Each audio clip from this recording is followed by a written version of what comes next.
Hey, what's going on everyone? Greg here, and the Apple Watch Series 4 was a huge step up from the previous generations of Apple Watches, and most notably a huge step up not only in the hardware from the Apple Watch Series 3, but also in its amazing new design, which leads me to ask, what more can Apple do with the Apple Watch Series 5? So far we really haven't seen any concrete leaks or details regarding the release of the Apple Watch Series 5. We know that the Apple Watch is basically refreshed almost every year at the same exact time that the iPhones are refreshed, so we can expect to see the Apple Watch Series 5 sometime in September. So one of the first things I'm pretty sure that we can expect out of an Apple Watch Series 5 is that there will not be a major redesign of the hardware. Theoretically, Apple still has some room to go with the hardware of the Apple Watch. They could always make it slimmer. They could always remove even more of the bezel surrounding the device.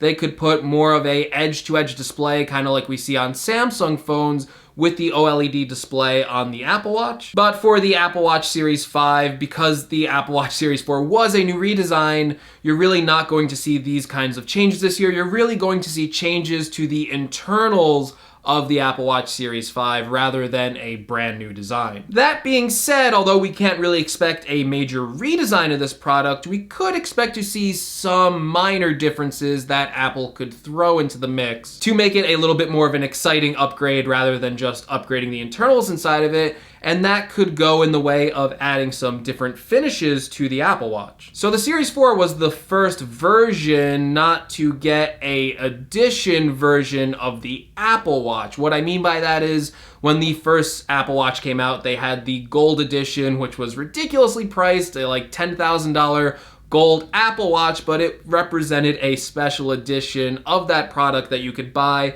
And then with the other Series 2 and Series 3, they released different ceramic versions, a white ceramic version, and then eventually a space gray ceramic version. And with the Series 5, we could see a return of some sort of addition to that watch. Perhaps we could get a return of the ceramic body to kind of freshen it up. Maybe that's why we didn't see it with the Series 4. Maybe Apple's saving that for when they're just upgrading the internal, so they have something a little more exciting to announce with the refresh of that product, because people do get excited by new colors and new finishes. So with a brand new Series 5, we can also expect the addition of a new S5 chip inside of the Apple Watch. And from my standpoint, it's really hard to see how much more of an improvement we can get out of speed versus the S4 chip that is in the Series 4.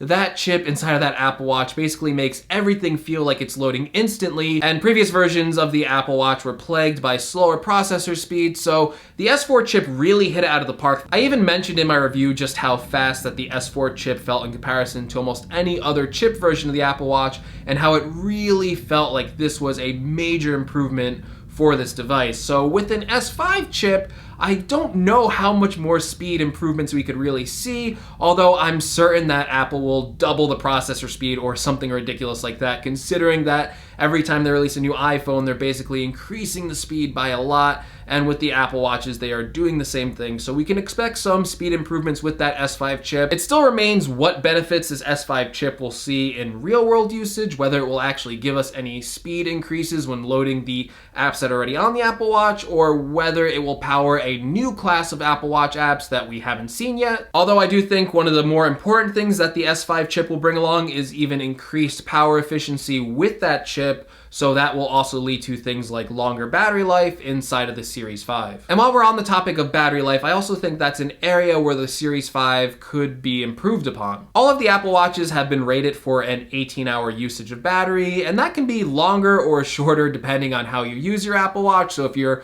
running an intensive workout, the battery life on that's going to be a lot shorter, or if you're using the cellular a lot on a cellular version of an Apple Watch, you can expect that battery to drain a lot quicker. But in a regular use case scenario, the Apple Watch easily lasts you throughout a day. But that still doesn't mean there isn't room for improvement with the battery. I would still like to see Apple increase the size of the battery, still give it increased battery life, whether that be with the more power efficient S5 chip or by adding a bigger physical battery to the Apple Watch. I think the biggest area that needs a boost right now is when you're doing a workout. That really drains the battery quickly, and even though Apple added an additional hour with the Series 4, I would really like to see them even increase that, maybe to another additional hour going into the Series 5. And with more power efficiency with increased battery life, I would also like to see Apple finally add an always-on display. There's also rumors that the 2019 iPhone will allow things like the Apple Watch and AirPods to be charged on the back of the iPhone, so I expect we will see that feature touted with the release of the Series 5. Apple is also said to be working on a sleep tracking feature for future versions of the Apple Watch. Unfortunately, current rumors point that this sleep tracking feature isn't ready to be rolled out yet for the 2019 Series 5 Apple Watch. It is more likely to be announced during a Series 6 2020 version, but rumor mills can often get these things wrong, and if Apple is serious about sleep tracking, we might see some inclinations of this feature being added sooner to the 2019 version. But this is a feature that I believe Apple does need to add because it is a really, really important feature when it comes to health and well-being. And Apple did acquire a sleep tracking app called Bedit, so it would make sense for them to be trying to add this feature to future versions of the Apple Watch. Another area where we could see a lot of improvements are in the health sensors. Now, last year they added support for an ECG feature, and although that has been available in the US, that still hasn't rolled out to a lot of other countries. I would really like to see that rolled out to more countries in upcoming versions of the Apple Watch, so I'm really hoping when Apple announces the Series 5, they will add that in a software update to not only the Series 4 version, but also continue to roll that out to other countries with a version of the Series 5 Apple Watch. We've also been hearing rumors for quite a while now that Apple is working on a glucose monitoring sensor. This would be a real big achievement for Apple, especially in the field of diabetics, where diabetics constantly need to measure their blood sugar. And if this is a non-invasive way to measure your blood sugar, this will be a huge leap forward, not only for the Apple Watch, but just in the general field of technology. Having something that you can strap on your wrist, measure your blood sugar, that is going to be a game changer, and we've been hearing rumors that this could be a health sensor appearing on any number of Apple Watches, so there's always the possibility that this will be shipping on the Series 5 Apple Watch. This is one of the areas that they're trying to crack, so this is always a possibility for any future Apple Watch coming out. There's also other health sensors that they could add, and we've also heard rumors that the next generation of AirPods will also include some sort of health sensor inside of them. So it will be interesting to see if the next generation of Apple Watches and the next generation of AirPods will include different health sensors that somehow work together if you have both of these products. So maybe if you're doing a workout, these sensors will work together, measuring something in your ears from the AirPod and then something on your wrist from the Apple Watch. Also, I really think that this is the year, the 2019 Apple Watch, when we finally get either support for an independent Apple Watch or maybe, and less likely, support for Android devices. In fact, I made an entire video about how I think it's time for the Apple Watch to be an independent device, but to sum up that video, it's basically saying that as the Apple Watch becomes a more important device dealing with health, I think that that device needs to be open up to more people, not just people who own an iPhone. And just like the iPod and iPhone really needed iTunes to operate back in the day and they needed to be connected to a Mac, we really don't have that with the iPod Touch or the iPhone. So I think that is a definite possibility for the Apple Watch Series 5 to kind of break free away from the chains of the iPhone and become a fully independent device. And if the Series 5 Apple Watch does become an independent device, I also think it's going to need an additional layer of security. Currently, Apple Watch devices have a 4-digit passcode, and although you can unlock your Apple Watch with your iPhone by using either Touch ID or Face ID,